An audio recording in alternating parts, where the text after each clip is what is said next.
This one is a new one for me today. Although I rarely put together a scripted presentation or discussion about resilience. But right now, today, this one is totally unscripted, no notes at all, not even a memo or a piece of paper or a post-it note with a title for this discussion today. Not that it should mean anything to you. I'm still just a voice in your ear right now for hopefully these 500 seconds. But I want to let you know, as I have expressed to you before, when I talk about developing for yourself those sincere, original, curious, genuine questions that should help you to round out, contextualize, and define for yourself what is your desire, your discipline, and then leading you into that main question from what I have mentioned before, what drives you to pull out a degré, to educate yourself on what drives you, what is your resilience, what is your beauty. But again, this is totally, as my brother Paco would tell you, off the cuff. This is what I'm saying, that I don't think about this. I'm not some salient guru sitting on a mountain somewhere in a robe and getting these inspirations from on high. Although, what I'm telling you, and I kind of recited this from that book I was sharing with you before called The 3 Magic Words, where, if you can recall this discussion I had related to you before, I always wanted to know for my entire life, what is the essence of thought? Where does it start? How does it get percolated in the mind and the heart? And how does it come out as some statement, some revelation, or some, essential mantra or manna coming out of your mouth?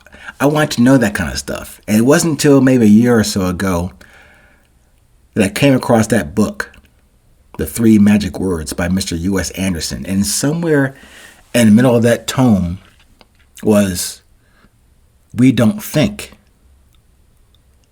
which shocked me, but answered the quintessential question I had for a long time about thought.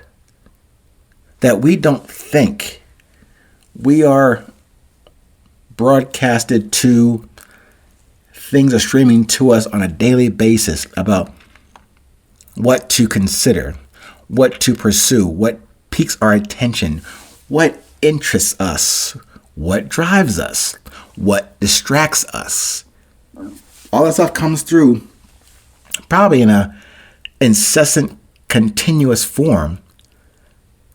And if we're not careful, we'll be prone to divert here, go over there, take that option, no, come back, go forward, whatever, without any direction or compass setting.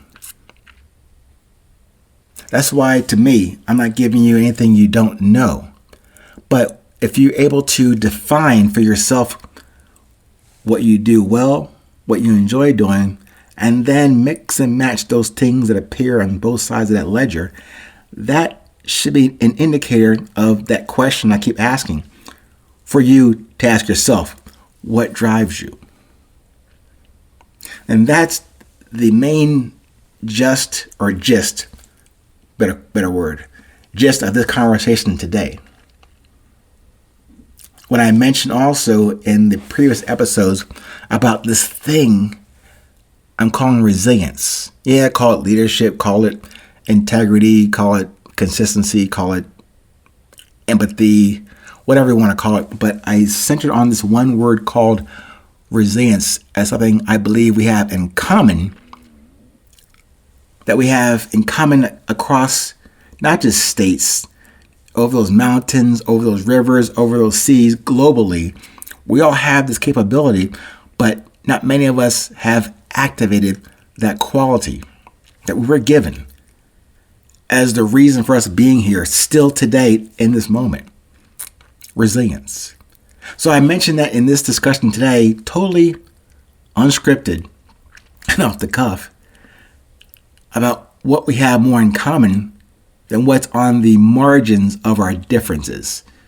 Yeah, I'm fatter than you, shorter than you, not as intelligent as you are, and definitely don't have a resounding, booming voice on this podcast. But at the essence of what I'm trying to share with you, our commonality that joins us. That's what I'm trying to get to. A statement about unity. Now, I do have a podcast coming up that will have that title called Unity. Let's consider consider this as a prelude or preview, a teaser or trailer to that upcoming episode about unity. But today, I'm just gonna let you know that's coming. But maybe I'll start using that term as well when I mention the commonality that we should focus on and center around, other than the things that make us different and keep us separated and keep us distracted from our commonality, our common desire for goodness.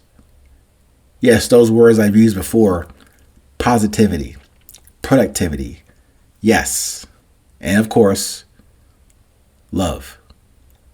Not just the fluffy Hallmark card or, holiday stuff that we talk about.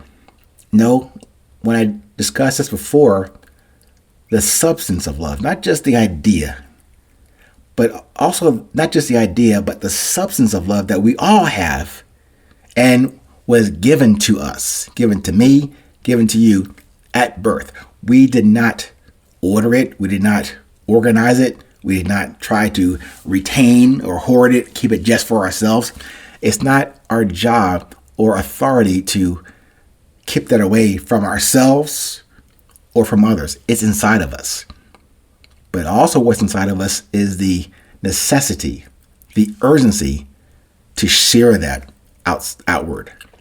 Of course, first with yourself. Secondly, no, let me back up. First with your Creator. Secondly with yourself. Thirdly with others. And without that nasty thing called expectation or reciprocity or return in kind or ROI. So use this discussion today maybe as a bookmark. Hopefully something you can both remember and forget after these 500 seconds are done. But also consider what we are doing right now. An expression of unity. If for no more than a short period of time, but that short period of time is what I want to impress upon you, the urgency of now. Stay present. Stay current. No matter where you are in this world, literally, whether you're in Iowa, New York, Colombia, Gaza, Yemen, Johannesburg, or downtown Chicago, please tell someone, hey, it's 8:20.